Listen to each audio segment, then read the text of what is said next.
Seorang guru mengaji di Kecamatan Pomala, Kabupaten Kolaka, Sulawesi Tenggara tega mencabuli 5 orang muridnya yang masih di bawah umur.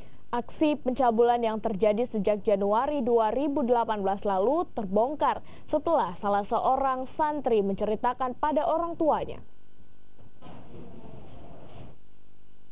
Pelaku yang berprofesi sebagai guru mengaji tidak bisa berkutik saat ditangkap personel Reskrim Polres Kolaka.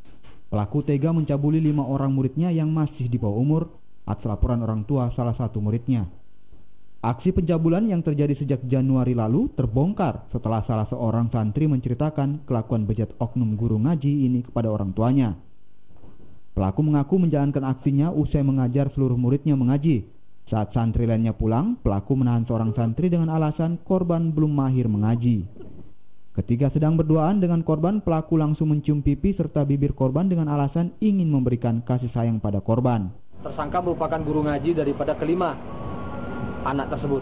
Jadi pada saat tersangka mengajarkan murid-muridnya mengaji, kemudian semua murid disuruh kembali.